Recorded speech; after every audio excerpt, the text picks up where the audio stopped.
Hola, ¿qué tal, queridos hermanos en la fe católica? Sean bienvenidos a este nuevo módulo del curso para ministros extraordinarios de la Sagrada Comunión. Como bien saben, estamos tomando este curso en referencia a un librito del padre Marcelino Delfín Pozo que se llama Formación Básica Litúrgica para Ministros Extraordinarios de la Sagrada Comunión y llamado Asamblea Litúrgica, de la editorial Buena Prensa. Si pueden adquirir este librito en alguna librería católica, es de editorial Buena Prensa, autor Marcelino Delfín Pozo. Este sacerdote tiene dos libros, uno anterior a este que se llama Misterio Pascual, donde nos comparte el sentido del Misterio Pascual precisamente como el inicio de comprender la celebración eucarística, que toda nuestra vida gira en torno a la liturgia.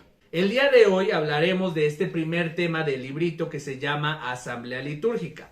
Hoy conoceremos qué es la asamblea, qué de importante tiene y qué tiene que ver con nosotros los que somos ministros de la comunión. ¿Por qué tenemos que saber esto? Así es que te invito a que te quedes a ver este video hasta el final.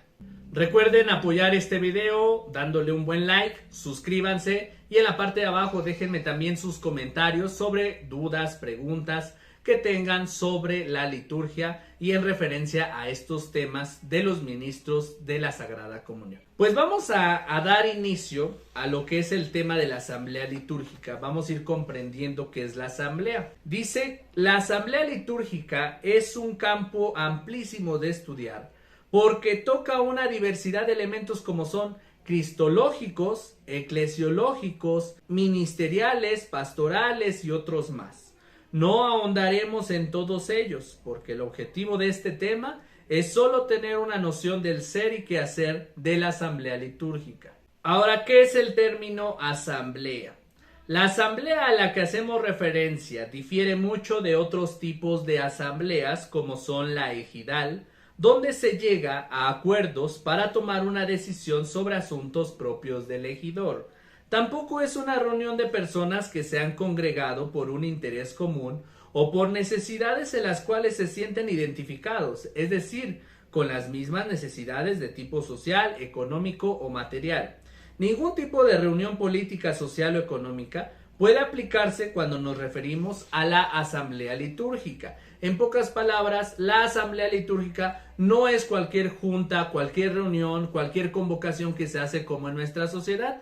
Esta asamblea litúrgica es convocada por Dios. Definición de asamblea litúrgica. Es la comunidad de fieles jerárquicamente constituida, legítimamente congregada en un determinado lugar para una acción litúrgica y altamente cualificada por una presencia salvífica particular de Cristo. La definición nos da ya los elementos que difieren de los otros tipos de asamblea, porque a la que nos referimos es a la asamblea litúrgica.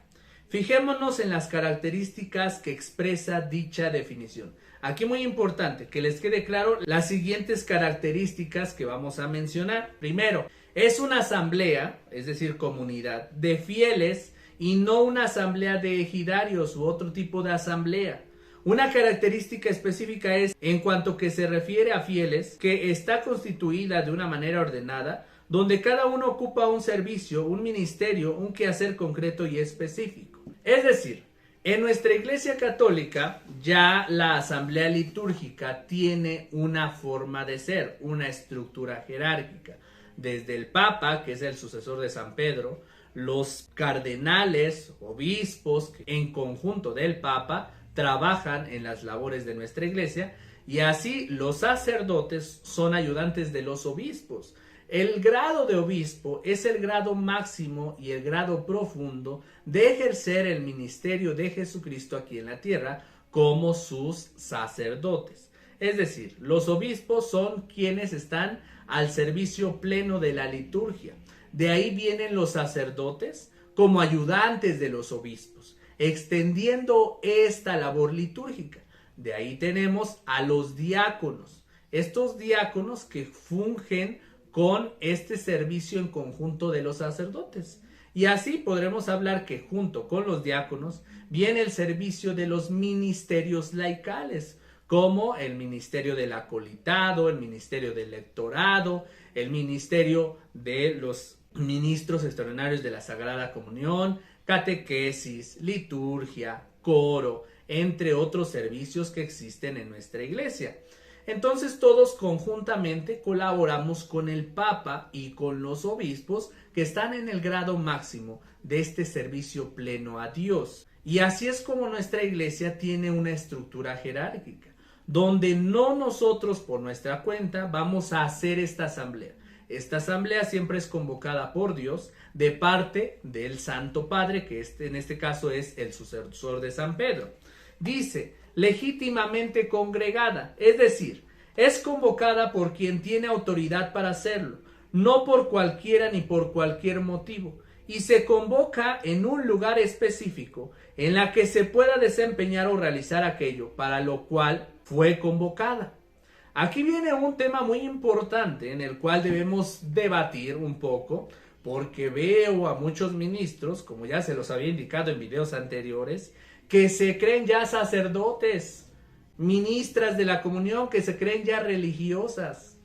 Y no es así, queridos hermanos. Nosotros en el servicio de nuestra iglesia somos congregados legítimamente por quien, dice, es convocado por quien tiene autoridad. Y el único que tiene autoridad es el Santo Padre. El Santo Padre, junto con los obispos, cardenales, sacerdotes y diáconos, nos van a mandar. Ellos son quienes deciden. Vamos a hacer un sínodo, vamos a hacer una asamblea litúrgica, es decir, una misa, una celebración por tal o cual motivo. Ellos, nuestros sacerdotes, obispos y el Santo Padre, tienen la autoridad de dirigir dicha asamblea y de convocarla por motivos concretos que ellos consideren. Nosotros como ministros no podemos hacer eso, queridos hermanos. Ni un ministro, ni una catequista, ni alguien encargado del coro, así por su propia voluntad, puede congregar a toda la comunidad. Solamente somos congregados legítimamente por quien tiene la autoridad. Eso que les quede claro, porque ya me he enterado de varios ministros que por su propia voluntad empiezan a realizar liturgias de la palabra en casas particulares, en hospitales, en algunos lugares concretos donde el sacerdote párroco de su parroquia no los ha mandado. Ustedes por su propia voluntad, como ya se sienten capaces y como ya se sienten con el conocimiento de hacer una liturgia, van y realizan este tipo de liturgias haciéndose pasar ustedes como sacerdotes, y esto no es así. Por eso es importante tomar este curso de liturgia, porque no es cualquier cosa, no es algo que se te ocurra a ti de que, bueno, yo quiero hacer una liturgia y me está pidiendo fulanito de tal, que es mi vecino, que es mi compadre, que le haga yo una liturgia por su familiar enfermo. Bueno, primero tengo que dialogarlo con mi sacerdote párroco, y si el sacerdote párroco considera que es necesario y es bueno ir a hacer una liturgia a dicha persona, lo tenemos que hacer. Pero si el sacerdote párroco no nos da autorización, no lo podemos hacer y tenemos que respetar lo que diga la autoridad. El número 3, el motivo de la convocación es para la acción litúrgica, para el culto y la alabanza. Tiene como tal motivos concretos. La acción litúrgica, el culto y la alabanza. No hay más. Número 4. La garantía de ser asamblea la obtiene porque cuenta con la presencia salvífica de Cristo, quien por su misterio pascual reúne, es decir, convoca a todos. Ahora vamos a ver lo que en el Antiguo Testamento sucedió en el monte Sinaí. Como primera ocasión en la historia de la salvación, se hace una convocación, es decir, una asamblea litúrgica, en lo cual no voy a profundizar en el tema, ya que esto no pretende ser un audiolibro, o sea, es decir, que les lea yo todo lo que dice el libro, sino que esto sea para ustedes un impulso para adentrarse a leer estos libritos sobre la formación básica de los ministros. Así es que les voy a resumir lo que nos habla este libro sobre el Antiguo Testamento en el monte Sinaí. Pues les voy a platicar lo que sucedió en esta historia. Moisés fue llamado por Dios. Moisés, como todos los demás profetas, reyes, patriarcas que existieron en el Antiguo Testamento, fue una persona que Dios llama y la invita a realizar una misión. La misión de Moisés es llevar al pueblo de Dios al encuentro con Dios. Es decir, ser un puente, un mediador entre Dios que estaba en el cielo y los hombres que están en la tierra. Pues fíjense que después de haberlos sacado de la esclavitud de Egipto, llegaron a los pies del monte Sinaí. Ahí se estableció el pueblo de Dios. Entonces, Moisés, que era este hijo llamado por Dios, pues solamente Moisés tenía esta oportunidad de ver a Dios en el monte Sinaí. Tenía que subir, pero esa subida al monte Sinaí no era de 1 hora, de 2 horas, como en los montes que conocemos hoy en nuestra actualidad, sino era un monte que lo llevaba a pasar ahí días, meses, incluso se habla de años. No sabemos realmente el tiempo exacto que Moisés pasaba en el monte Sinaí. Sin embargo, varios investigadores que se dedican al estudio de las Sagradas Escrituras nos dirán que Moisés tardaba mucho tiempo. En la Biblia está totalmente resumido porque te dice, subió Moisés al monte, vio a Dios, le dijo tales cosas y regresó. Pero en esa subida y esa bajada pasaban meses o años incluso. No lo dice la Sagrada Escritura, pero lo da a entender. Esto significa que ahí Dios ya le empieza a decir a Moisés que quiere convocar a su pueblo, quiere una asamblea litúrgica. Y es por ello que vamos a ver en el Antiguo Testamento cómo Dios va a ir convocando a su pueblo. Por ejemplo, dice aquí, Moisés subió al monte Sinaí para hablar con Dios. El Señor lo llamó desde el monte y le dijo, esto dirás a la casa de Jacob, esto anunciarás a los hijos de Israel. Ustedes han visto cómo castigué a los egipcios y de qué manera los he levantado a ustedes sobre alas de águila y los he traído a mí. Ahora bien, si escuchan mi voz y guardan mi alianza, serán mi especial tesoro entre todos los pueblos. Aunque toda la tierra es mía, ustedes serán para mí un reino de sacerdotes y una nación consagrada. Estas son las palabras que has de decir a los hijos de Israel. Como vemos ya aquí en el texto de las Sagradas Escrituras, Dios le decía el mensaje a Moisés, Moisés bajaba del monte Sinaí y les comunicaba a todo el pueblo de Dios, es decir, a todo el pueblo de Israel, lo que Dios les decía. Y así va a ir convocando, ¿sí?, Dios a través de Moisés, la asamblea litúrgica desde el Antiguo Testamento.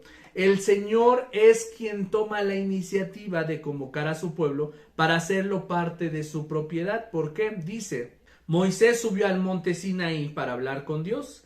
El Señor lo llamó desde el monte y le dijo, esto dirás a la casa de Jacob, esto anunciarás a los hijos de Israel. Moisés convocó entonces a los ancianos del pueblo y les expuso todo lo que el Señor le había mandado. Todo el pueblo a una respondió, haremos cuanto ha dicho el Señor. Entonces todos, ¿sí?, se convocan a través del Señor, pero a través de Moisés. Ahora igual, en la actualidad nos convocamos a través del Santo Padre. El Papa Francisco convoca, por ejemplo, ahorita en estos días se está viviendo la JMJ, que es la Jornada Mundial de los Jóvenes de todo el mundo. En esta ocasión se está realizando en Lisboa, Madrid, en este 2023. Y nosotros tenemos que ser partícipes. A lo mejor no tenemos la oportunidad de ir a Lisboa, Madrid, pero desde nuestra parroquia podemos participar en los encuentros que se hacen localmente, en tu zona, en tu parroquia, en tu estado, municipio o localidad, como le llames. Puedes participar de estos encuentros juveniles que se hacen cerca de tu zona. Y así nosotros, conjuntamente con nuestra iglesia, participamos de esta misma JMJ, que es esta Jornada Mundial de los Jóvenes en todo el mundo. Y así estamos cumpliendo con lo que Dios va mandando a través de nuestros líderes, de nuestras autoridades, que son estas personas consagradas, en este caso el Papa, los obispos, nuestros sacerdotes y diáconos. Dice, Dios está en medio del pueblo. El Señor le dijo a Moisés, Voy a acercarme a ti en una nube espesa para que el pueblo pueda escuchar lo que te digo y tenga siempre fe en ti. Moisés comunicó al Señor lo que el pueblo le había dicho. Dios en el Antiguo Testamento siempre se va a hacer presente en forma de nube. Cada vez que veamos una nube en el Antiguo Testamento, pues es la presencia de Dios. Y Dios ofrece la palabra a su pueblo, que es la expresión de su voluntad. Yo soy el Señor tu Dios. Yo soy el Dios que te sacó de Egipto y de la esclavitud. No tendrás otros dioses fuera de mí. Yo soy un Dios celoso. Bueno, todo esto que nos dicen las Sagradas Escrituras, pues es que Dios mismo ofrece la palabra. Dios mismo nos da esta expresión de su voluntad. ¿Cuál es su voluntad? ¿Por qué nos ha creado? ¿Cuál es nuestra misión aquí en la tierra? Y así nos seguirá diciendo este librito cómo se confirma el compromiso del pueblo para con Dios con una alianza que consistirá en una alianza promesa. Entonces tomó el libro de la alianza y lo leyó al pueblo, y el pueblo respondió: obedeceremos, haremos todo lo que manda el Señor. Esto es lo más importante de todo lo que van a ver en esta parte de las Sagradas Escrituras, que ustedes como ministros también tienen que decir esta frase: obedeceremos. Un problema que tenemos en nuestras comunidades parroquiales es la obediencia, queridos hermanos. Por favor, yo los invito a que seamos obedientes, a que no queramos sobrepasar la autoridad. Fíjense, les cuento una anécdota de tantas que me ha tocado vivir. En nuestra Iglesia Católica siempre va a haber personas que están en desacuerdo con nuestro sacerdote párroco. Es que mi párroco no trabaja con los ministros. Es que mi párroco llega tarde a las celebraciones del domingo.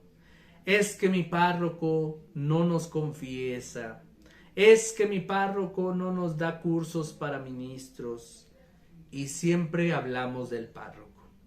Bueno, yo sé que hay sacerdotes que no están entregados a su misión, a su labor. Hay sacerdotes infelices, hay sacerdotes frustrados, hay sacerdotes enojones, hay sacerdotes que simplemente no sé qué hacen de sacerdotes.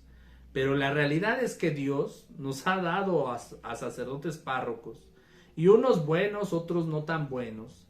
Pero en la medida en que nosotros vivamos esta experiencia, debemos de entender lo siguiente, queridos hermanos: nosotros no somos sacerdotes, y aunque quisiéramos serlo, no lo somos. Nunca vamos a sobrepasar la autoridad de un sacerdote. Así sea el sacerdote huevón, el sacerdote enojón, que el sacerdote llega tarde, que el sacerdote es irresponsable, o que incluso que el sacerdote tiene familia y por eso descuida la parroquia. Queridos hermanos, entiendan que al final Él es la autoridad. Y si Él está haciendo una mala administración en las cosas de Dios, Él lo va a pagar. Él va a tener la consecuencia, y nosotros solamente somos siervos de Dios a través de nuestros párrocos. Si mi párroco me dice ve, yo voy. Si mi párroco me dice no vayas, me quedo. Así lo dice la Sagrada Escritura. Cuando una ocasión se le presenta a un oficial romano a Jesús de Nazaret, le dice: maestro, ayúdame. Y le dice Jesús: ¿en qué puedo ayudar? El oficial romano le dice: Señor, yo sé lo que es hacer las cosas, porque cuando yo le digo a mi esclavo ve, él va. Le digo haz esto, él lo hace. Le digo obedéceme y él me obedece. Así estoy yo aquí, Señor. Le dice el oficial romano a Jesús de Nazaret: aquí estoy, Señor, para hacer tu voluntad. Así como mis esclavos, así estoy yo como tu esclavo. Nosotros somos servidores de Jesús, pero debemos comprender cómo nuestro servicio implica a través de quién somos sus servidores, pues a través de nuestras autoridades, que son los sacerdotes, obispos, diáconos, etc. Sé que muchos están en desacuerdo porque dicen: es que mi párroco esto, es que mi párroco el otro. Pues si no te funciona ahí, cámbiate de parroquia. Busca un lugar donde haya una buena formación, donde haya un buen servicio y donde puedas ser una mejor persona al servicio de Dios. Porque a veces, yo entiendo, o sea, nadie es perfecto, pero sí sabemos que en nuestras parroquias hay sacerdotes frustrados, infelices, que al final pues no están haciendo nada de labor en las parroquias, solo están de relleno, haciendo misas los fines de semana, los domingos, pero de lunes a viernes se la pasan echados en la cama, o se la pasan con sus familias, o se las pasan, bueno, ¿para qué les digo? Conozco vidas de sacerdotes que más allá de trabajar en su labor litúrgica, pues están perdiendo el tiempo en otro tipo de actividades. Se los digo yo, que tuve la experiencia de estar en el seminario 5 años y que en esa experiencia conocí la vida de muchos sacerdotes, en su mayoría sacerdotes entregados, pero no falta el sacerdote que está frustrado, que ya quiere dejar el ministerio, que ya se involucró en una vida familiar con una mujer, con hijos, etcétera, ¿no? Muchos casos que hay en nuestra iglesia, pero en su mayoría muchos están entregados a esta labor litúrgica. Y eso me gusta mucho, que hay sacerdotes entregados. Pero solo quiero hacer hincapié en que aunque tu sacerdote párroco tenga errores, tenga defectos, pues no lo puedes rebasar. Él es la autoridad litúrgica y hay que obedecerlo a él sí o sí. A pesar de sus defectos y errores, él es el sacerdote, administrador de la parroquia, y tú como ministro no lo eres, porque no estás preparado, porque no tienes el orden y porque no estás involucrado en la parte de la autoridad litúrgica. ¿Quiénes son la autoridad litúrgica? El Papa, los obispos, sacerdotes y diáconos. Tú como ministro no entras dentro de esa autoridad litúrgica, así es que bájale un poquito a esa forma de enorgullecerte y sentirte más que los demás, porque no estamos aquí para eso. No estamos aquí para decir, no, es que el sacerdote no está trabajando, yo como ministro voy a trabajar y voy a hacer mejores cosas que el párroco. No. Nosotros somos servidores del servidor, del servidor, del servidor, del servidor. Y perdón por las palabras que voy a decir, pero como lo decía una ocasión un párroco que tuve hace años, nosotros somos gatos del gato, del gato, del gato, del gato, del gato. Así es que con todo el respeto de la palabra, nosotros somos unos simples servidores que no tenemos ninguna autoridad sobre nuestra iglesia. Los únicos que tienen la autoridad en la administración son los sacerdotes ordenados, diáconos, obispos y el Santo Padre. Bueno, continúo con esta parte de que Dios va a hacer esta alianza y en esta alianza va a haber esta obediencia. Te vamos a obedecer, Señor. Haremos todo lo que tú nos mandes y ordenes. Tú dinos qué hacer. Ahora sí, como decía el dicho, tú dime rana y yo salto. En pocas palabras es lo que el pueblo de Dios le decía. Tú dinos qué hacer y nosotros lo hacemos. Nosotros vamos a obedecer. Entonces, pues este tipo de asamblea es la famosa asamblea litúrgica, la que es convocada por Dios. Hoy en día, pues esta asamblea litúrgica se conoce como la Eucaristía, la misa. Y entonces vamos a ver en este librito cómo después nos va a decir el Nuevo Testamento dónde se ve esta asamblea. Ya ahorita vimos en el Antiguo Testamento cómo se vio esta asamblea en el monte Sinaí a través de Moisés, que Moisés era este mediador que les decía al pueblo de Israel lo que tenían que hacer. ¿Y qué dijo el pueblo de Israel? Nosotros obedeceremos, haremos lo que tú nos digas, Señor. Entonces Dios dijo, ok, van a obedecerme, pues les voy a mandar esto, ¿no? Y les empieza a mandar bendiciones, les empieza a encaminar hacia una vida de alegría, una vida en armonía, una vida de felicidad, pero a través de ciertos mandatos. Van a venir también en el Antiguo Testamento los mandamientos, las tablas de la alianza, pero vemos cómo el pueblo de Israel siempre va a estar en contra de todo eso.